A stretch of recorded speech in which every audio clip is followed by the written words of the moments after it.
Hello दोस्तों, good morning. स्वागत है आप सबका शिवकृपा क्लासेज पर। दोस्तों, इस वीडियो में हम लोग एसएससी एमटीएस व हवलदार एग्जाम 2024 के आगे की शिफ्टों में पूछा सकने वाले most important GK GS miscellaneous और करंट के प्रश्नों को सॉल्व करेंगे। दोस्तों, हम आपको बताना चाहेंगे ये वीडियो हमारा कोई एनालिसिस का वीडियो नहीं है, क्योंकि आप लोग जानते हैं एसएससी के द्वारा खास इंस्ट्रक्शंस दिए गए हैं कि एनालिसिस के वीडियोज़ को पब्लिश ना किया जाए। लेकिन यकीन कीजिएगा दोस्तों, ये वीडियो हमारा एनालिसिस से बेहतर वीडियो है, क्योंकि इस वीडियो में हम लोग दोस्तों उन सभी टॉपिक्स को पूरी तरह से कंप्लीट करने वाले हैं जिन सभी टॉपिक से आपकी स्टार्ट से लेकर लास्ट तक क्वेश्चंस बनते रहते हैं। ध्यान दीजिएगा दोस्तों, जितने भी टॉपिक्स हम आपको सॉल्व करवा रहे हैं, आप इन सभी टॉपिक्स को पूरी तरह से प्रिपेयर रखेंगे जब तक आपके एग्जाम्स नहीं हो जाते। और 75 नंबर्स के क्वेश्चंस का आपका यहाँ से बेटेस्ट है, जानते हैं आप लोग, और ये दोस्तों आपके फाइनल मेरिट में शामिल होंगे। तो चलिए दोस्तों, सीधे हम लोग क्वेश्चंस की ओर चलते हैं। पहला क्वेश्चन आपके सामने है, देखेंगे किस टॉपिक से रखा गया है। क्वेश्चन है दोस्तों, अस्पृश्यता का अंत भारतीय संविधान के किस अनुच्छेद में वर्णित है? करेक्ट आंसर होगा अनुच्छेद 17 में। फर्स्ट क्वेश्चन हमारा किस टॉपिक से लगा दोस्तों? फंडामेंटल राइट्स से, यानी कि मूल अधिकार से। आप जानते हैं दोस्तों, मूल अधिकार आपका सुपर टॉपिक है, ट्रेंडिंग टॉपिक है, एवरग्रीन टॉपिक है। बहुत सारे क्वेश्चंस, बहुत सारे फैक्ट इस टॉपिक से निकलते हैं जो कि आपके एग्जाम में ऑलरेडी पूछे जाते हैं और कंटिन्यू रिपीट होते रहते हैं। तो सब कुछ पूरी तरह से कलेक्ट करके दोस्तों सीट आपके सामने लगा दी गई। अगर इस सीट को आप अच्छे से प्रिपेयर रखते हैं दोस्तों, तो इस टॉपिक से कोई भी क्वेश्चंस आपके एग्जाम में आते हैं ना आपसे मिस होंगे और ना ही क्वेश्चन आपसे गलत होंगे। इसी में से दोस्तों आपके एग्जाम्स में ऑलरेडी क्वेश्चंस बनते रहते हैं और कंटिन्यू रिपीट होते रहते हैं। तो चलिए दोस्तों, इस सुपर टॉपिक्स को हम लोग पूरी तरह से कंप्लीट करना शुरू करते हैं। क्वेश्चन था हमारा, अस्पृश्यता का अंत भारतीय संविधान के किस अनुच्छेद में वर्णित है? करेक्ट आंसर होगा अनुच्छेद 17 में। थोड़ा सा दोस्तों इस सीट को अपने सामने करते हैं, देखिएगा इंपॉर्टेंट पॉइंट्स के जरिए इस टॉपिक को पूरी तरह से कंप्लीट किया गया है। पहला पॉइंट है हमारा, भारतीय संविधान में मूल अधिकारों का वर्णन संविधान के अनुच्छेद 12 से 35 तक है, जो कि संविधान का भाग 3 है। नेक्स्ट, प्रारंभ में मूल अधिकारों की संख्या 7 थी, लेकिन 44वें संविधान संशोधन 1978 के द्वारा संपत्ति के अधिकार को मूल अधिकार से हटाकर एक विधिक अधिकार यानी कि एक कानूनी अधिकार बना दिया गया और अनुच्छेद 300 का में जोड़ दिया गया। तब से वर्तमान में टोटल मूल अधिकारों की संख्या 6 है। ध्यान रखेंगे दोस्तों, हमारे एक एक कॉन्सेप्ट से बहुत सारे क्वेश्चंस निकलते हैं और हर टेंस से दोस्तों हम क्वेश्चंस को मेंशन कर देते हैं। इसको आपको पूरी तरह से प्रिपेयर रखने हैं। अब ध्यान दीजिएगा, 6 मूल अधिकारों की बात हुई तो सबसे पहले आप उनको देख लीजिए। सबसे पहले आता है दोस्तों समानता का अधिकार, जिसका प्रावधान भारतीय संविधान के अनुच्छेद 14 से लेकर 18 तक है। दूसरा आता है दोस्तों आपका स्वतंत्रता का अधिकार, जिसका प्रावधान भारतीय संविधान के अनुच्छेद 19 से लेकर 22 तक है। तीसरा है आपका शोषण के विरुद्ध अधिकार, जिसका प्रावधान भारतीय संविधान के अनुच्छेद 23 से लेकर 24 तक है। चौथा दोस्तों आपका धार्मिक स्वतंत्रता का अधिकार, जिसका प्रावधान भारतीय संविधान के अनुच्छेद 25 से लेकर 28 तक है। पांचवा है आपका संस्कृति एवं शिक्षा संबंधित का, जिसका प्रावधान भारतीय संविधान के अनुच्छेद 29 से लेकर 30 तक है। और लास्ट यानी छठा आपका संवैधानिक उपचारों का अधिकार, जिसका प्रावधान भारतीय संविधान के अनुच्छेद 32 में है। सब कुछ हर ट्रेंड से आपको पूरी तरह से प्रिपेयर रखने हैं।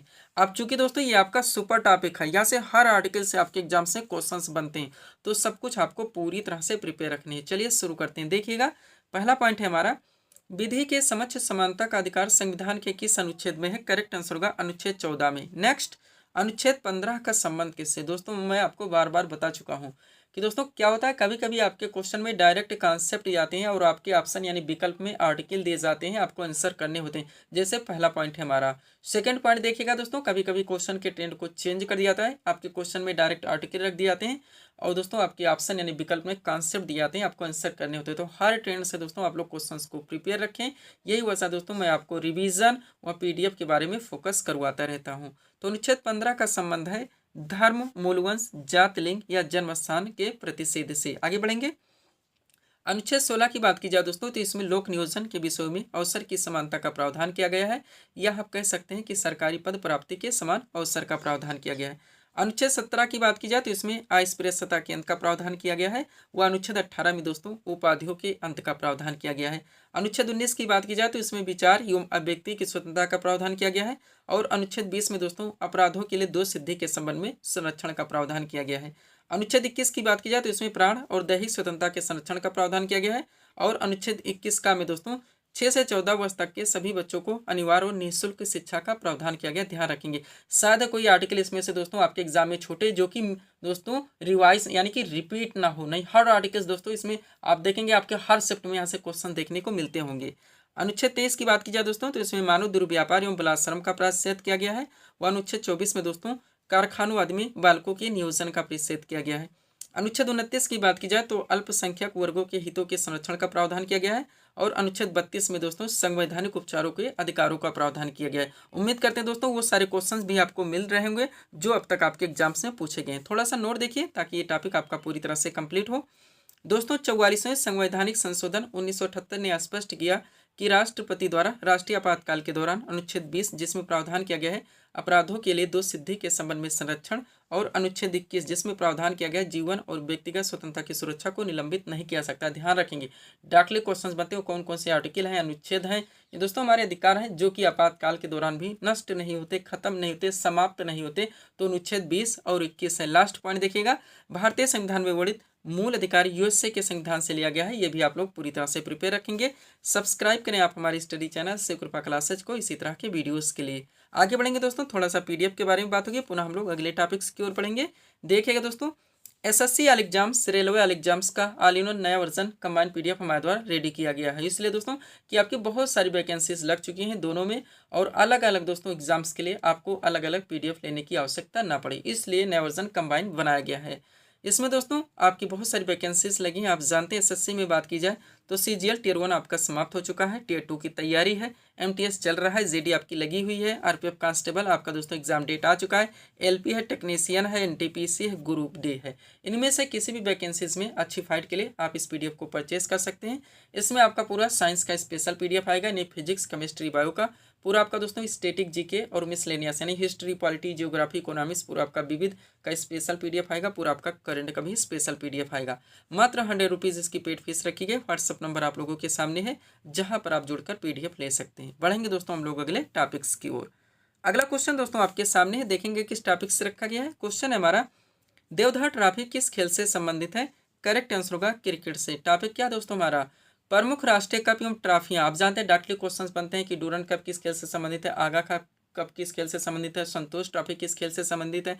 जो जितने भी हो सकते हैं सब कुछ पूरी तरह से दोस्तों कलेक्ट करके सीट आपके सामने लगा दी गई। अगर इस सीट को आप अच्छे से प्रिपेयर रखते हैं, इस टॉपिक से कोई भी क्वेश्चन आपके एग्जाम में आते हैं, ना क्वेश्चन आपसे मिस होंगे और ना ही क्वेश्चन आपसे गलत होंगे। तो चलिए दोस्तों इस सुपर टॉपिक्स को हम लोग पूरी तरह से कंप्लीट करना शुरू करते हैं। क्वेश्चन था हमारा, देवधर ट्रॉफी किस खेल से संबंधित है? करेक्ट आंसर होगा क्रिकेट से। टॉपिक है हमारा प्रमुख राष्ट्रीय कप एवं ट्रॉफी। अब देखिएगा एक तरफ खेलों के नाम दिए गए, दूसरी तरफ संबंधित कप एवं ट्रॉफियों के नाम दिए गए हैं। चलिए शुरू करते हैं। बात की जाए हॉकी की दोस्तों तो इससे संबंधित जो कप एवं ट्रॉफियां हैं, आगा खा कप आपका सुपर रहेगा ही, बेगम रसूल ट्रॉफी जो कि महिलाओं की प्रतियोगिता है, Maharaja Ranjit Singh gold cup, lady Ratan Tata trophy ये भी महिलाओं का है, गुरु नानक चैंपियनशिप महिलाओं का है, Dhyanchand trophy, Nehru trophy, Scindia gold cup और बेलिंगटन। इतने कप एवं ट्रॉफियों के नाम आप यहाँ से ध्यान रखेंगे जो कि हॉकी से रिलेटेड हैं। आगे बढ़ेंगे। अगला आपका दोस्तों फुटबॉल है, फुटबॉल से संबंधित कप एवं ट्रॉफी आप देखेंगे तो आपका डीसीएम ट्रॉफी हो गया, डूरंड कप आपका सुपर रहेगा ही, रोवर्स कप, बीसी राय ट्रॉफी जो कि राष्ट्रीय चैंपियनशिप है, संतोष ट्रॉफी आपका सुपर रहेगा ही, ये भी राष्ट्रीय चैंपियनशिप है, सुब्रतो मुखर्जी कप और सर आशुतोष मुखर्जी ट्रॉफी। ये इतने दोस्तों कप एवं ट्रॉफियाँ जो कि फुटबॉल से संबंधित हैं। क्रिकेट से संबंधित आप देखेंगे तो रणजी ट्रॉफी राष्ट्रीय चैंपियनशिप है ही, जानते हैं आप लोग, ईरानी ट्रॉफी, सीके नायडू ट्रॉफी, रानी झांसी ट्रॉफी, देवधर ट्रॉफी भी आपका सुपर रहेगा, जीडी बिरला ट्रॉफी। इतने कप एवं ट्रॉफियों के नाम आप यहाँ से ध्यान रखेंगे। नेक्स्ट है दोस्तों टेबल टेनिस से संबंधित कप एवं ट्रॉफियाँ देखेंगे तो वारना बेले कप जो कि पुरुषों की प्रतियोगिता है, जयलक्ष्मी कप महिलाओं का है, राजकुमारी चैलेंज कप जूनियर महिला का है और रामानुज ट्रॉफी दोस्तों जूनियर पुरुष का है। बैडमिंटन से संबंधित देखेंगे तो आपका नारंग कप हो गया, चड्ढा कप हो गया, अमृत दीवान कप हो गया। बास्केटबॉल से संबंधित देखेंगे तो आपका नेहरू कप हो गया, फेडरेशन कप हो गया। इतने फैक्ट जितने हमारे द्वारा दोस्तों दिए जा रहे हैं सब कुछ आपको पूरी तरह से प्रिपेयर रखने हैं। पोलो से संबंधित अगर आप देखेंगे दोस्तों तो इजरा कप, पृथ्वीपाल सिंह कप और राधा मोहन कप। लास्ट है आपका गोल्फ से संबंधित देखेंगे वाकर कप, सर्किट कप और राइडर कप। इतना दोस्तों आप लोग अगर अच्छे से प्रिपेयर रखते हैं तो इस टॉपिक से कोई भी क्वेश्चंस आपके मिस नहीं से हो सकते। पीडीएफ के लिए व्हाट्सएप नंबर हमारा लगा हुआ है। बढ़ेंगे दोस्तों हम लोग अगले टॉपिक्स की ओर। अगला क्वेश्चन दोस्तों हमारे सामने देखेंगे किस टॉपिक से रखा गया। क्वेश्चन है हमारा, वॉलीबॉल के प्रत्येक पक्ष में कितने खिलाड़ी होते हैं? करेक्ट आंसर होगा 6 खिलाड़ी। टॉपिक क्या है दोस्तों हमारा, विभिन्न खेलों में प्रत्येक पक्ष के खिलाड़ियों की संख्या। छोटा सा टॉपिक है आपका, इजी सा टॉपिक है, लेकिन आपके एग्जाम में कंटिन्यू क्वेश्चंस बनते रहते हैं। तो सब कुछ पूरी तरह से कलेक्ट करके दोस्तों सीट आपके सामने, इस सीट को भी आप अच्छे से प्रिपेयर रखेंगे। चलिए शुरू करते हैं हम लोग। क्वेश्चन था हमारा, वॉलीबॉल के प्रत्येक पक्ष में कितने खिलाड़ी होते हैं? करेक्ट आंसर होगा 6 खिलाड़ी। टॉपिक है हमारा, विभिन्न खेलों में प्रत्येक पक्ष के खिलाड़ियों की संख्या। चलिए शुरू करते हैं। एक तरफ खेलों के नाम दिए गए, दूसरी तरफ खिलाड़ियों की संख्या के नाम। बात की जाए दोस्तों रग्बी फुटबॉल, जिसमें 15 खिलाड़ी होते हैं। क्रिकेट हो गया आपका, हॉकी हो गया और फुटबॉल हो गया, इसमें 11 खिलाड़ी होते हैं। बेसबॉल हो गया, खो खो हो गया, 9 खिलाड़ी होते हैं। आगे बढ़ेंगे हम लोग दोस्तों। अगला हमारा क्या है, जिम्नास्टिक, मोस्ट इंपॉर्टेंट, बहुत बार पूछा गया है। इसमें 8 खिलाड़ी होते हैं। वाटर पोलो और कबड्डी दोनों के साथ देखेंगे, 7 खिलाड़ी होते हैं। वॉलीबॉल में 6 खिलाड़ी होते हैं। बास्केटबॉल में 5 खिलाड़ी होते हैं। पोलो में दोस्तों 4 खिलाड़ी होते हैं। लॉन टेनिस हो गया, बैडमिंटन और टेबल टेनिस, इसमें 1 या 2 खिलाड़ी होते हैं, ध्यान रखेंगे। वो हर टॉपिक्स पूरे पाठ्यक्रम को आपको मेंशन करके दोस्तों A to Z सब कुछ आपके PDF में पूरी तरह से प्रिपेयर कर दिया गया, जहां जहां से आपके एग्जाम्स में क्वेश्चंस बनते हैं। अगला क्वेश्चन दोस्तों आपके सामने देखेंगे किस टॉपिक से रखा गया है। क्वेश्चन है हमारा, भारतीय संविधान में वर्णित समवर्ती सूची की प्रेरणा किस देश के संविधान से ली गई है। करेक्ट आंसर होगा ऑस्ट्रेलिया के संविधान से। क्वेश्चन हमारा किस टॉपिक से लगा हो दोस्तों, भारतीय संविधान के विदेशी स्रोत। आप लोग जानते हैं डाटली क्वेश्चंस बनते हैं कि मूल अधिकार कहाँ से लेगा, मूल कर्तव्य कहाँ से ली गई, राज्य के नीति निर्देशक तत्व कहाँ से ली गई, एकल नागरिकता कहाँ से ली गई, संघीय शासन प्रणाली कहाँ से ली गई, संसदीय व्यवस्था कहाँ से ली गई, समवर्ती सूची कहाँ से ली गई। तो जितने भी हो सकते हैं A to Z 100% सब कुछ पूरी तरह से कलेक्ट करके PDF की सीट आपके सामने लगा दी गई है। इस सीट को अगर आप अच्छे से प्रिपेयर रखते हैं, कोई भी क्वेश्चन इस टॉपिक से आते हैं, किसी भी ट्रेंड से पूछे जाते हैं, ना क्वेश्चन आपसे मिस होंगे और ना ही क्वेश्चन आपसे गलत होंगे। तो चलिए दोस्तों इस सुपर टॉपिक्स को हम लोग पूरी तरह से कंप्लीट करना शुरू करते हैं। क्वेश्चन था हमारा, भारतीय संविधान में वर्णित समवर्ती सूची की प्रेरणा किस देश के संविधान से ली गई है। करेक्ट आंसर होगा ऑस्ट्रेलिया के संविधान से। टॉपिक है आपका भारतीय संविधान के विदेशी स्रोत। स्टार्ट करते हैं दोस्तों हम लोग ब्रिटेन के संविधान से। देखिएगा, सबसे पहले संसदीय शासन पद्धति, मोस्ट इंपॉर्टेंट, विधि का शासन, मंत्रिमंडलीय प्रणाली, एकल नागरिकता आपका सुपर रहेगा ही, द्विसदनीय प्रणाली, विधायी प्रक्रिया और संसदीय विशेषाधिकार व परमाधिकार लेख। इतने उपबंध एवं प्रावधान दोस्तों ब्रिटेन के संविधान से लिए गए हैं। पूरी तरह से आप प्रिपेयर रहेंगे। नेक्स्ट है आपका अमेरिका के संविधान से देखेंगे तो देश का विचार, न्यायिक पुनर्विलोकन आपका मोस्ट इंपॉर्टेंट, न्यायपालिका की स्वतंत्रता, मूल अधिकार आपका सुपर रहता ही है, उपराष्ट्रपति का पद, राष्ट्रपति पर महाभियोग और उच्चतम न्यायालय तथा उच्च न्यायालय के न्यायाधीशों को हटाए जाने के उपबंध। इतने प्रावधान दोस्तों अमेरिका के संविधान से लिए गए हैं। सब कुछ आपको पूरी तरह से प्रिपेयर रखने हैं। आगे बढ़िएगा, आयरलैंड के संविधान से देखेंगे दोस्तों हम लोग तो नीति निर्देशक तत्व यानी DPSP आपका सुपर रहेगा, राष्ट्रपति की निर्वाचन पद्धति, राज्यसभा में कुछ सदस्यों का नामांकन, ये प्रावधान आयरलैंड के संविधान से लिए गए हैं। कनाडा के संविधान से देखेंगे तो सशक्त केंद्र के साथ संघीय व्यवस्था, राष्ट्रपति द्वारा राज्यपालों की नियुक्ति, उच्चतम न्यायालय का परामर्शी न्याय निर्णय और अवशिष्ट शक्तियों का केंद्र में निहित होना, ये प्रावधान कनाडा के संविधान से लिए गए हैं। ऑस्ट्रेलिया के संविधान से आप देखेंगे तो संसद के दोनों सदनों की संयुक्त बैठक, उद्देशिका की भाषा, व्यापार वाणिज्य समागम की स्वतंत्रता तथा समवर्ती सूची आपका सुपर रहेगा। इतने प्रावधान दोस्तों ऑस्ट्रेलिया के संविधान से लिए गए हैं। यही वजह दोस्तों कि हम अपने वीडियोस में कभी ऑप्शन नहीं लगाते। ऑप्शन से चीज़ें आपकी कभी क्लियर नहीं हो सकती। कितना फैक्ट हम बता सकते हैं ऑप्शन में दोस्तों। हम ऐसे चाहते हैं कि जो भी टॉपिक्स दोस्तों स्टार्ट किया जाए 100% हर ट्रेंड से वहीं पे उनको पूरी तरह से कंप्लीट कर दिया जाए। आगे बढ़ेंगे, जापान के संविधान से देखेंगे तो विधि द्वारा स्थापित प्रक्रिया, फ्रांस के संविधान से दोस्तों गणतंत्र की अवधारणा का प्रावधान, ध्यान रखेंगे आप लोग। अगला क्या दोस्तों हमारा, दक्षिण अफ्रीका के संविधान से देखेंगे तो संविधान संशोधन की व्यवस्था नहीं, आर्टिकल 368 मोस्ट इंपॉर्टेंट, तथा राज्यसभा के सदस्यों का निर्वाचन, ये प्रावधान दक्षिण अफ्रीका के संविधान से लिए गए हैं। लास्ट आपका रूस यानी पूर्व सोवियत संघ के संविधान से देखेंगे तो आपका मूल कर्तव्य यानी फंडामेंटल ड्यूटीज आपका सुपर रहेगा। इसके अलावा प्रस्तावना में जो शब्द जोड़े गए दोस्तों, सामाजिक हो गया, आर्थिक हो गया एवं राजनीतिक, ये उपबंध एवं प्रावधान रूस यानी कि पूर्व सोवियत संघ के संविधान से लिए गए। इतना यहाँ से दोस्तों आप लोगों को पूरी तरह से प्रिपेयर रखने हैं। आगे बढ़ते हम लोग, सब्सक्राइब करें आप हमारे स्टडी चैनल शिव कृपा क्लासेज को इसी तरह की वीडियोस के लिए। आगे बढ़ेंगे, अगला क्वेश्चन हमारा किस टॉपिक से लगा है देखेंगे। क्वेश्चन है हमारा, वित्त आयोग यानी कि फाइनेंस कमीशन का प्रावधान भारतीय संविधान के किस अनुच्छेद में वर्णित है। करेक्ट आंसर होगा अनुच्छेद 280 में। टॉपिक क्या है, भारतीय संविधान के महत्वपूर्ण अनुच्छेद एवं संबंधित प्रावधान। आपका सबसे सुपर टॉपिक, एसएससी या रेलवे का कोई भी एग्जाम्स हो, ज्यादा से ज्यादा क्वेश्चंस आपके हर शिफ्ट में दोस्तों यही से बनते रहते हैं।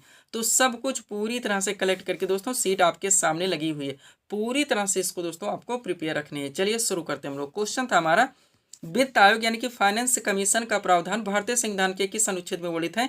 करेक्ट आंसर होगा अनुच्छेद 280 में। अब दोस्तों जब हम एनालिसिस भी करवाते थे अपनी PDF की यही सीट उसमें भी लगा देते थे। केवल क्वेश्चन वो उठाते थे जो पूछे आते थे और नीचे अपना दोस्तों PDF की यही सीट लगा के उनका आंसर करवा देते थे, पूरा टॉपिक्स क्लियर करवा देते थे। तो एनालिसिस की वीडियोज़ में और डाकली जो हम पढ़ाते हैं कोई फर्क उसमें नहीं है। देखिएगा, टॉपिक है आपका भारतीय संविधान के महत्वपूर्ण अनुच्छेद एवं संबंधित प्रावधान। सारे क्वेश्चन हमारे PDF से मिल जाते थे, इसीलिए हम एनालिसिस यहीं से करवाते थे।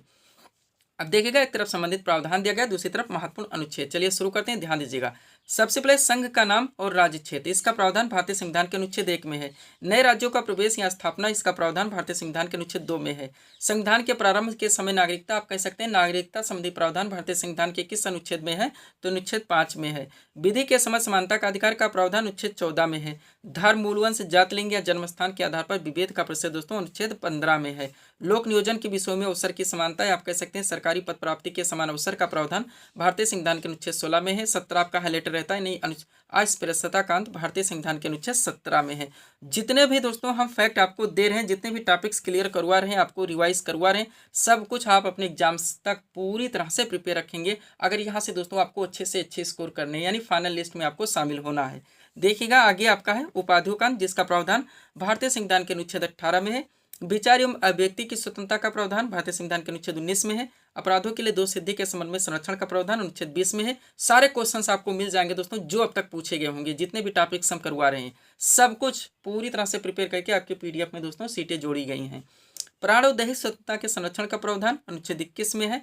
6 से 14 वर्ष तक के सभी बच्चों को निःशुल्क और अनिवार्य शिक्षा का अधिकार का प्रावधान भारतीय संविधान के अनुच्छेद 21 का में है। अल्पसंख्यक वर्गों के हितों के संरक्षण का प्रावधान अनुच्छेद 29 में है। संवैधानिक उपचारों का अधिकार का प्रावधान अनुच्छेद 32 में है। समान न्याय तथा निःशुल्क विधिक सहायता का प्रावधान भारतीय संविधान के अनुच्छेद 39 का में है। पूरी तरह से आपको प्रिपेयर रखने। आगे बढ़िएगा, मोस्ट इंपॉर्टेंट, ग्राम पंचायत की स्थापना का प्रावधान भारतीय संविधान के अनुच्छेद 40 में है। नागरिकों के लिए एक समान सिविल संहिता यानी कि यूसीसी का प्रावधान भारतीय संविधान के अनुच्छेद 44 में है। ऐसे फैक्ट हैं दोस्तों जो कभी मिस नहीं हो सकते। कम से कम आपके एग्जाम में सारे दोस्तों 10 बार रिपीट होंगे। आप कभी एनालिसिस का या कहीं से पता कीजिएगा तो आपको मालूम हो जाएगा दोस्तों कि कम से कम 10 बार पूछे गए होंगे। पर्यावरण का संरक्षण और संवर्धन एवं वन तथा वन्य जीवों की रक्षा का प्रावधान भारतीय संविधान के अनुच्छेद 48 का में है। कार्यपालिका से न्यायपालिका के पृथककरण का प्रावधान अनुच्छेद 50 में है। अंतर्राष्ट्रीय शांति और सुरक्षा की वृद्धि का प्रावधान अनुच्छेद 51 में है। मूल कर्तव्य यानी फंडामेंटल ड्यूटीज आपका 51 का में आता है। भारत का राष्ट्रपति अनुच्छेद 52 में आता है। राष्ट्रपति का निर्वाचन संबंधी प्रावधान दोस्तों भारतीय संविधान के अनुच्छेद 54 में आता है, ध्यान रखेंगे। आगे बढ़िएगा, अगला आपका क्या दोस्तों, राष्ट्रपति के निर्वाचन की पद्धति यानी जो एकल संक्रमणीय मत प्रणाली अपनाई जाती है, इसका प्रावधान भारतीय संविधान के अनुच्छेद 55 में है। उपराष्ट्रपति का निर्वाचन अनुच्छेद 66 में आता है। राष्ट्रपति द्वारा जो उन्हें दोस्तों क्षमादान की शक्ति प्राप्त हुई है, भारतीय संविधान के अनुच्छेद 72 के तहत आता है। राष्ट्रपति को सहायता और सलाह देने के लिए जो मंत्रिपरिषद की व्यवस्था की गई अनुच्छेद 74 में आता है। भारत का महान्यायाधीश, मोस्ट इंपॉर्टेंट, भारत का प्रथम विधि अधिकारी यानी कि अटॉर्नी जनरल ऑफ इंडिया, इसका प्रावधान भारतीय संविधान के अनुच्छेद 76 में है। संसद के गठन का प्रावधान भारतीय संविधान के अनुच्छेद 79 में है। धन विधेयक की परिभाषा 110 में है। वार्षिक वित्तीय विवरण जिसे हम लोग बजट के नाम से जानते हैं, इसका प्रावधान भारतीय संविधान के अनुच्छेद 112 में है। पूरी तरह से आपको प्रिपेयर रखने हैं। आगे बढ़िएगा दोस्तों, अगला आपका क्या है, सुप्रीम कोर्ट की स्थापना का प्रावधान भारतीय संविधान के अनुच्छेद 124 में है। भारत का नियंत्रक एवं महालेखा परीक्षक का प्रावधान भारतीय संविधान के अनुच्छेद 148 में है। राज्यपाल की नियुक्ति 155 में है। राज्य का महाधिवक्ता दोस्तों 165 में आता है। उच्च न्यायालय के न्यायाधीशों की नियुक्ति दोस्तों अनुच्छेद 217 में है। वित्त अग्नि फाइनेंस कमीशन का प्रावधान भारतीय संविधान के अनुच्छेद 280 में है। वित्तीय आपातकाल घोषित करने का प्रावधान भारतीय संविधान के अनुच्छेद 360 में है। और संसद को संविधान में संशोधन करने की शक्ति और प्रक्रिया का प्रावधान भारतीय संविधान के अनुच्छेद 368 में। इतना यहाँ से दोस्तों आप लोगों को पूरी तरह से प्रिपेयर रखने हैं। पीडीएफ के लिए व्हाट्सअप नंबर लगा हुआ है। बढ़ेंगे दोस्तों हम लोग अगले टॉपिक्स की ओर। अगला क्वेश्चन दोस्तों आपके सामने देखेंगे किस टॉपिक से रखा गया है। क्वेश्चन है हमारा, फरक्का परियोजना किस नदी पर संचालित है।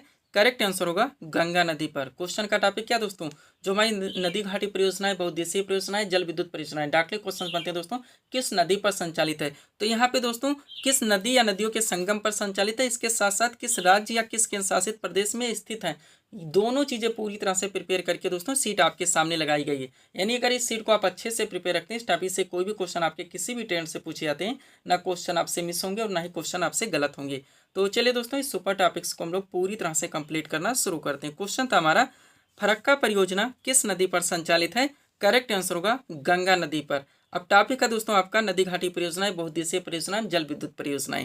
तो एक तरफ नदी घाटी एवं बहुउद्देशीय परियोजनाओं के नाम दिए गए हैं, राज्य एवं केंद्र शासित प्रदेश के नाम दिए गए जहाँ पे स्थित है, और किस नदी या नदियों के संगम पर संचालित है ये भी मेंशन कर दिया गया है। चलिए स्टार्ट करते हैं। बात की जाए भीमा परियोजना की, तो ये महाराष्ट्र में पड़ता है, जो कि पवना एवं कृष्णा नदियों के संगम पर संचालित है।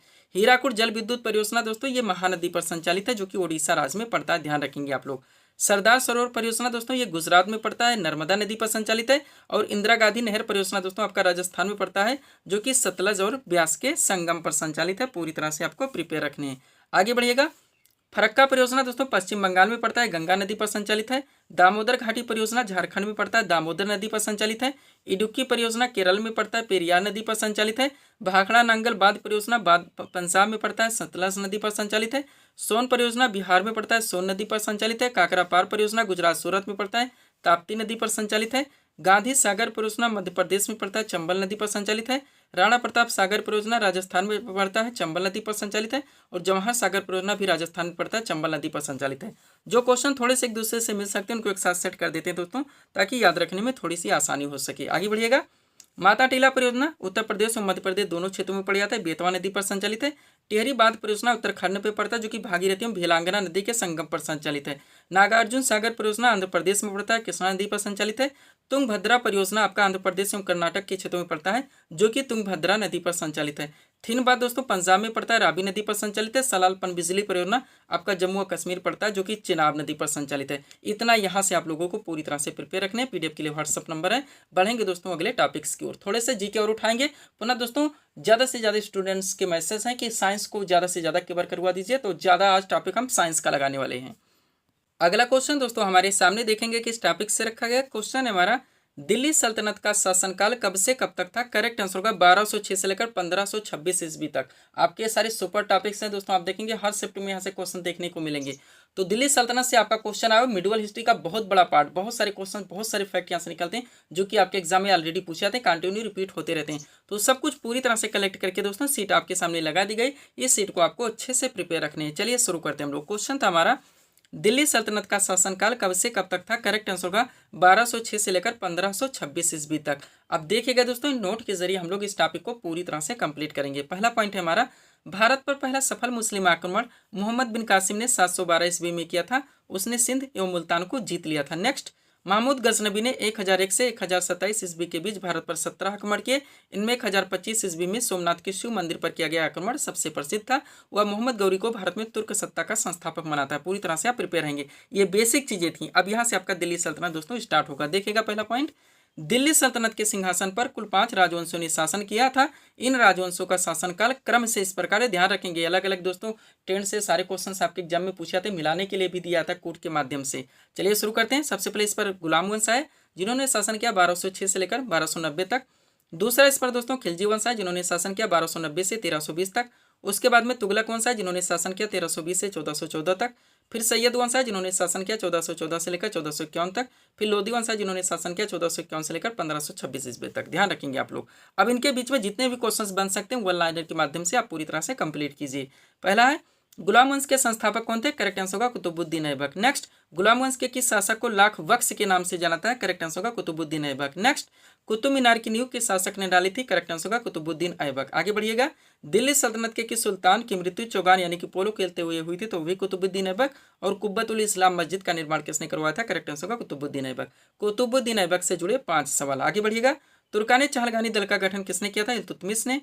दिल्ली सल्तनत के किस सुल्तान ने इक्तदारी प्रथा चलवाई थी। इल्तुतमिश ने। और कुतुब मीनार के निर्माण कार्य को किसने पूरा करवाया था। इल्तुतमिश ने। आगे बढ़िएगा, दिल्ली सल्तनत की दरबारी भाषा क्या थी। फारसी थी। किताबुल हिंद की रचना किसने की थी। अलबरूनी ने। आगरा नगर की स्थापना किसके द्वारा की गई थी। सिकंदर लोदी के द्वारा। और भारत की प्रथम महिला मुस्लिम शासिका कौन थी। रजिया सुल्तान थी। रजिया सुल्तान ने कब से कब तक शासन किया था। 1236 से 1240 तक। लौह एवं रक्त की नीति किसने बनाई थी। बलबन ने। और दीवाने अर्ज की स्थापना किसने की थी, तो भी बलबन ने। ये सुपर क्वेश्चन है आपके एग्जाम के लिए, ध्यान रखिएगा। आगे बढ़िएगा, क्वेश्चन आपका क्या है, बाजार नियंत्रण प्रणाली किसने अपनाई थी। अलाउद्दीन खिलजी ने। तुगलक वंश का संस्थापक कौन था। गयासुद्दीन तुगलक। यात्री इब्न बतूता किस देश का निवासी था। मोरक्को का। किताबुल रहला नामक पुस्तक की रचना किसने की थी। इब्न बतूता ने। अलाई दरवाजा का निर्माण किसने करवाया था। अलाउद्दीन खिलजी ने। और तुगलक नामा की रचना किसने की थी। अमीर खुसरो ने। पूरी तरह से आप प्रिपेयर रहेंगे। पीडीएफ का व्हाट्सएप नंबर है। चलिए दोस्तों, आज ज्यादा से ज्यादा हम लोग साइंस को कवर करेंगे, जो आप मैसेज कर रहे हैं। अगला क्वेश्चन दोस्तों आपके सामने देखेंगे किस टॉपिक से रखा गया। क्वेश्चन है हमारा, नीला थोथा का रासायनिक नाम क्या है। करेक्ट आंसर होगा कॉपर सल्फेट। क्वेश्चन हमारा किस टॉपिक से लगा दोस्तों। रसायन विज्ञान में आप लोग जानते हैं जितने भी दोस्तों रासायनिक पदार्थ हैं उनके रासायनिक नाम डायरेक्टली आपके एग्जाम में क्वेश्चंस बनते हैं। सब कुछ पूरी तरह से दोस्तों कलेक्ट करके सीट आपके सामने लगाई गई। आपका सुपर टॉपिक है। यहाँ पे रासायनिक सूत्र भी मेंशन कर लिया गया है, ये भी आपको प्रिपेयर रखने हैं। चलिए शुरू करते हैं हम लोग। क्वेश्चन था हमारा, नीला थोथा का रासायनिक नाम क्या है। करेक्ट आंसर होगा कॉपर सल्फेट। टॉपिक है आपका रासायनिक पदार्थों के व्यापारिक नाम और रासायनिक नाम। चलिए थोड़ा सा इस सीट को अपने सामने करते हैं। देखिएगा दोस्तों, सबसे पहले इसमें व्यापारिक नाम दिया गया है, फिर रासायनिक नाम और रासायनिक सूत्र भी दोस्तों आप लोगों को यहाँ पे प्रिपेयर करवाया जाएगा। स्टार्ट करते हैं। बात की जाए साधारण नमक, आपका सुपर रहेगा दोस्तों, ध्यान दीजिएगा। इसका रासायनिक नाम सोडियम क्लोराइड होता है और इसका रासायनिक सूत्र NaCl होता है। Next, baking soda, most important, इसका रासायनिक नाम सोडियम बाइकार्बोनेट होता है और इसका रासायनिक सूत्र NaHCO3 होता है। धावन सोडा का रासायनिक नाम दोस्तों सोडियम कार्बोनेट होता है, इसका दोस्तों Na2CO3 होता है। कास्टिक सोडा की बात की जाए, इसका रासायनिक नाम सोडियम हाइड्रोक्साइड होता है और इसका रासायनिक सूत्र NaOH होता है। तो चारों आप ध्यान रखेंगे, साधारण नमक, बेकिंग सोडा, धावन सोडा और कास्टिक सोडा, इसीलिए एक साथ मेंशन कर दिए हैं। आगे बढ़िएगा। सुहागा की बात की जाए दोस्तों, तो इसका रासायनिक नाम बोरेक्स होता है और इसका रासायनिक सूत्र Na2B4O7.10H2 होता है। फिटकरी की बात की जाए दोस्तों, इसका रासायनिक नाम पोटेशियम एल्यूमिनियम सल्फेट होता है और इसका रासायनिक सूत्र K2SO4.Al2SO4 दोस्तों, इसके बाद में होल 3.24H2O। आप रासायनिक सूत्र भी दोस्तों पूरी तरह से याद रखने का प्रयास कीजिएगा, एक एक क्वेश्चन की कीमत आप लोग जानते हैं। नेक्स्ट आपका विरंजक चूर्ण है, जिसका रासायनिक नाम दोस्तों ब्लीचिंग पाउडर होता है और इसका दोस्तों रासायनिक सूत्र CaOCl.Cl होता है। चूने का पानी दोस्तों, इसका रासायनिक नाम कैल्शियम हाइड्रोक्साइड होता है और इसका दोस्तों रासायनिक सूत्र होता है CaOS2। जिप्सम का दोस्तों रासायनिक नाम कैल्शियम सल्फेट होता है और इसका रासायनिक सूत्र CaSO4.2H2O होता है। प्लास्टर ऑफ पेरिस का रासायनिक नाम most important calcium sulphate hemihydrate होता है और इसका दोस्तों रासायनिक सूत्र होता है CaSO4.1 अपान दोस्तों 2H2O। चूना पत्थर की बात की जाए, इसका रासायनिक नाम कैल्शियम कार्बोनेट होता है, बहुत बार पूछा गया है। CaCO3 इसका रासायनिक सूत्र होता है और संगमरमर का रासायनिक नाम भी दोस्तों कैल्शियम कार्बोनेट होता है, इसका भी रासायनिक सूत्र CaCO3 होता है। शुष्क बर्फ की बात की जाए, इसका रासायनिक नाम ठोस कार्बन डाइऑक्साइड होता है और इसका रासायनिक नाम दोस्तों रासायनिक सूत्र CO2 होता है। आगे बढ़ेंगे। अगला आपका क्या दोस्तों, ब्लैक जिंक, मोस्ट इंपॉर्टेंट, रासायनिक नाम जिंक सल्फाइड होता है और इसका रासायनिक सूत्र ZNS होता है। भारी जल की बात की जाए, इसका रासायनिक नाम दोस्तों ड्यूटेरियम ऑक्साइड होता है, इसका रासायनिक सूत्र D2O होता है। एल्कोहल की बात की जाए, इसका रासायनिक नाम एथाइल एल्कोहल होता है और इसका दोस्तों रासायनिक सूत्र C2H5OH होता है। यूरिया का रासायनिक नाम कार्बामाइड होता है, इसका दोस्तों रासायनिक सूत्र NH2CONH2 होता है। नीला थोथा, मोस्ट इंपॉर्टेंट, कॉपर सल्फेट, इसका रासायनिक नाम है, रासायनिक सूत्र CuSO4 होता है और फिनाल का दोस्तों रासायनिक नाम हाइड्रोक्सी बेंजीन होता है, जिसका रासायनिक सूत्र C6H5O6 होता है, OS होता है। इतना आप लोगों को दोस्तों यहाँ से पूरी तरह से प्रिपेयर रखने। PDF का हमारा व्हाट्सअप नंबर है। बढ़ेंगे दोस्तों हम लोग अगले क्वेश्चंस की ओर। अगला क्वेश्चन आपके सामने है, देखेंगे किस टॉपिक से। क्वेश्चन है हमारा, न्यूट्रॉन की खोज किसने की थी। मोस्ट इंपॉर्टेंट क्वेश्चन है दोस्तों। करेक्ट आंसर होगा जेम्स चैडविक।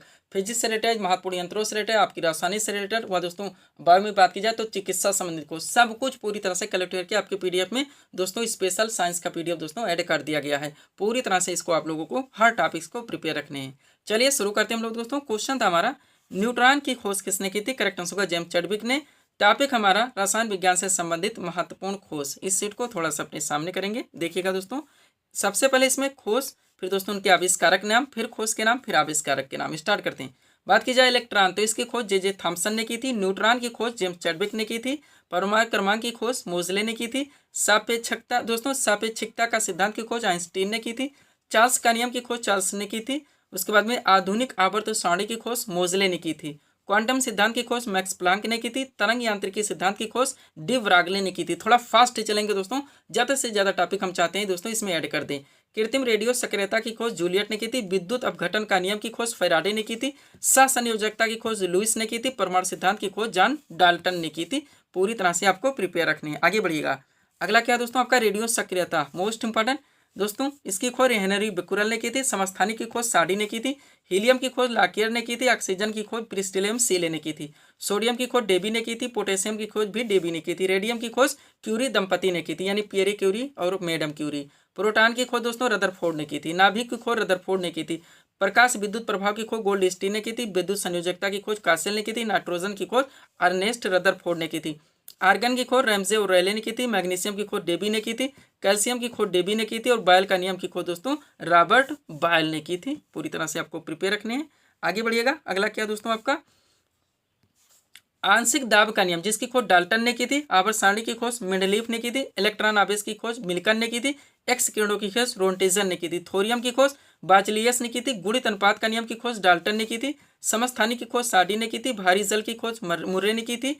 अपवर्जन सिद्धांत की खोज पावलो ने की थी। बायल का नियम की खोज रॉबर्ट बायल ने की थी। इतना यहाँ से प्रिपेयर रखेंगे। सब्सक्राइब करिए आप हमारे स्टडी चैनल शिवकृपा क्लासेज को। इसी तरह के वीडियोस के लिए आगे बढ़ेंगे हम लोग। अगला क्वेश्चन दोस्तों आपके सामने देखेंगे किस टॉपिक से रखा गया है। क्वेश्चन है हमारा, जेनेटिक कोड की खोज किसने की थी? करेक्ट आंसर होगा हरगोविंद खुराना ने। ये भी दोस्तों खोज से संबंधित है, आपका चिकित्सा संबंधी खोज, यानी आपका बायो का टॉपिक है। सुपर क्वेश्चन यहाँ से निकलते हैं। पूरी तरह से कंप्लीट करके दोस्तों सीट आपके सामने लगा दी गई। चलिए शुरू करते हैं। क्वेश्चन था हमारा, जेनेटिक कोड की खोज किसने की थी? करेक्ट आंसर होगा दोस्तों हरगोविंद खुराना ने। टॉपिक है आपका प्रमुख आविष्कार एवं उनके आविष्कारक। चलिए सीट को थोड़ा सा अपने सामने करते हैं। देखेगा सबसे पहले दोस्तों इसमें खोज और आविष्कार के नाम दिए गए, फिर खोजकर्ता और आविष्कारक के नाम दिए गए। बात की जाए रक्त परिवहन या रक्त संचरण की, तो इसकी खोज विलियम हार्वे ने की थी। इंसुलिन का टीका की खोज बेटिंग ने की थी। हृदय परिवर्तन की खोज डॉक्टर क्रिश्चियन बर्नार्ड ने की थी। हाइजे का टीका की खोज रॉबर्ट कोच ने की थी। डीडीटी की खोज डॉक्टर पॉल मूलर ने की थी। बेरी बेरी चिकित्सा की खोज आइजक मैन ने की थी। डीएनए की खोज दोस्तों जेम्स वाटसन तथा क्रिक ने की थी। किसने? जेम्स वाटसन तथा क्रिक ने। आगे बढ़िएगा। जेनेटिक कोड मोस्ट इंपॉर्टेंट खोज हरगोविंद खुराना ने की थी। बैक्टीरिया की खोज ल्यूवेन हाक ने की थी। पेंसिलिन की खोज सर अलेक्जेंडर फ्लेमिंग ने की थी। रक्त समूह की खोज कार्ल लैंड स्टीनर ने की थी। होम्योपैथी के जनक हैनीमैन माने जाते हैं। विटामिन की खोज फंक ने की थी। विटामिन ए की खोज मैकोलन एवं एम डेविस ने की थी। अब विटामिन के अंदर और भी दोस्तों हैं, उनको देखेंगे। विटामिन बी की बात की जाए तो इसकी खोज दोस्तों मैकोलन ने की थी। विटामिन सी की खोज एफ होल्स ने की थी। विटामिन डी की खोज केवल मैकोलन ने की थी। चेचक का टीका की खोज एडवर्ड जेनर ने की थी। टीबी की चिकित्सा की खोज रॉबर्ट कोच ने की थी। हाइड्रोफोबिया की चिकित्सा की खोज लुई पास्चर ने की थी। मलेरिया की चिकित्सा की खोज दोस्तों डॉक्टर रोनाल्ड रास ने की थी। पूरी तरह से प्रिपेयर रहेंगे, ज़्यादा से ज़्यादा दोस्तों टॉपिक ऐड करवाने के लिए फास्ट चल रहे हैं। पोलियो ड्रॉप की खोज अल्बर्ट सोबिन ने की थी। पोलियो टीका की खोज जानी साल्क ने की थी। किडनी मशीन की खोज कोल्फ ने की थी। स्ट्रिप्टोमाइसिन की खोज सेल्मन तथा वाक्समैन ने की थी। विषाणु की खोज इवोनोस्की ने की थी। टेरामाइसिन की खोज फेनले ने की थी। बीसीजी टीका की खोज यूरिन कालमेट ने की थी। टाइफाइड के जीवाणु की खोज रो वर्थ ने की थी। ध्यान रखेंगे आप लोग। आगे बढ़ते हैं। अगला आपका क्या दोस्तों, कैंसर के जीन की खोज रॉबर्ट बिनवर्ग ने की थी। ओपन हार्ट सर्जरी की खोज वाल्टन लिलेहर ने की थी। इतना यहाँ से ध्यान रखेंगे। पीडीएफ के लिए व्हाट्सअप नंबर है। अब दोस्तों 3-4 सीट एक साथ एक जैसे जुड़ जाते हैं, यानी कि उसको हम एक साथ दोस्तों आपको अपने पीडीएफ से क्लियर करवाने वाले हैं। चलिए दोस्तों कॉन्सेंट्रेट होकर आप लोग देखिएगा। टॉपिक हम आपको बताते रहेंगे जो आएंगे। चलिए पहला टॉपिक देखिए दोस्तों, जो हमारा है विषाणुओं द्वारा होने वाले प्रमुख रोग और प्रभावित अंग। आप लोग जानते हैं डार्कली क्वेश्चंस बनते हैं दोस्तों, तो इसको हम अलग अलग करके, यानी कौन जीवाणुओं से होते हैं ये भी पूछा था, कौन विषाणुओं से, कौन परजीवियों से, हर दोस्तों आपके फैक्ट को हर ट्रेंड से हम पूरी तरह से मेंशन किए। चलिए शुरू करते हैं। देखिएगा सबसे पहले दोस्तों आप लोग विषाणुओं द्वारा होने वाले रोग को कवर करेंगे। तो रोगों के नाम हैं, प्रभावित अंग, उन रोग से कौन से अंग प्रभावित होते हैं, और विषाणु के नाम भी मेंशन कर दिए गए। चलिए शुरू करते हैं। बात की जाए एड्स की, हजारों बार पूछा गया, तो इससे शरीर का दोस्तों प्रतिरक्षा प्रणाली प्रभावित होती है और इसके विषाणु का नाम HIV है। डेंगू जर से संपूर्ण शरीर प्रभावित होता है दोस्तों, और इसके विषाणु का नाम आब्रो विषाणु है। पोलियो से दोस्तों रीढ़ प्रभावित होता है, गला और नाड़ी, तीनों ध्यान रखेंगे। एंट्रो विषाणु इसके विषाणु का नाम है। चेचक से दोस्तों संपूर्ण शरीर प्रभावित होता है, इसके विषाणु का नाम बैरगोला विषाणु है। छोटी माता नामक रोग से भी संपूर्ण शरीर प्रभावित होता है और इसके विषाणु का नाम दोस्तों वैरिसेला विषाणु है। ध्यान रखेंगे आप लोग। आगे बढ़ते हैं। अगला हमारा क्या दोस्तों, यहाँ तक हो चुका है। नेक्स्ट हमारा खसरा रोग, इससे दोस्तों भी संपूर्ण शरीर प्रभावित होता है और इसके विषाणु का नाम भी पैरेक्सो विषाणु है। हेपेटाइटिस या पीलिया, ध्यान देंगे, बहुत बार पूछा गया है। पीलिया रोग से शरीर का कौन सा अंग प्रभावित होता है? तो यकृत है। और ये किसके द्वारा होता है? विषाणुओं द्वारा। ये भी मेंशन किया हुआ आप देख रहे हैं। इसके विषाणु का नाम हेपेटाइटिस ABCD या ई विषाणु होता है। रेबीज नामक रोग से तंत्रिका तंत्र प्रभावित होता है, इसके विषाणु का नाम रैबिडो विषाणु।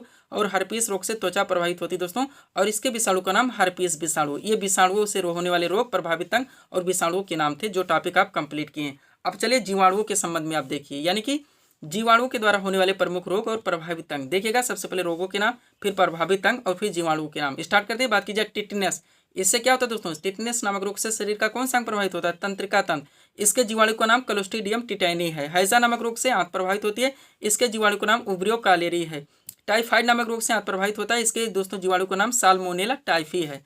क्षय यानी टीबी रोग से दोस्तों फेफड़ा प्रभावित होता है, इसके जीवाणु का नाम माइक्रोबैक्टीरियम ट्यूबरकुलोसिस है। जीवाणु विषाणु आप अलग रखेंगे जैसे मेंशन करवा रहे हैं। डिप्थीरिया नामक रोग से श्वास नली प्रभावित होती है, इसके जीवाणु का नाम दोस्तों कोरोनीबैक्टीरियम डिप्थीरी है। ध्यान रखेंगे आप लोग। आगे बढ़ते हैं।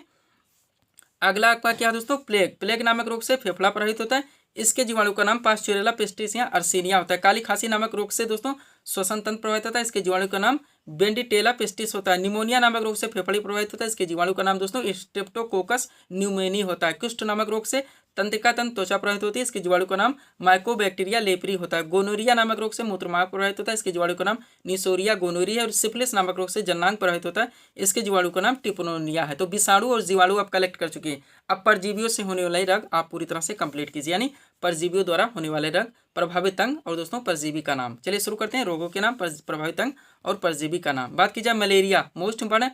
तो मलेरिया नामक रोग से शरीर का कौन सा प्रभावित होता है? प्लीहा, यकृत और आरबीसी यानी कि रेड ब्लड सेल्स। इसके दोस्तों परजीवी का नाम प्लाज्मोडियम है। पायरिया नामक रोग से मसूड़ा प्रभावित होता है, इसके दोस्तों परजीवी का नाम एंड अमीबा जिंजेबेलिस होता है। निद्रा नामक रोग से मस्तिष्क प्रभावित होता है, इसके दोस्तों परजीवी का नाम टिर्पेनोसोमा है।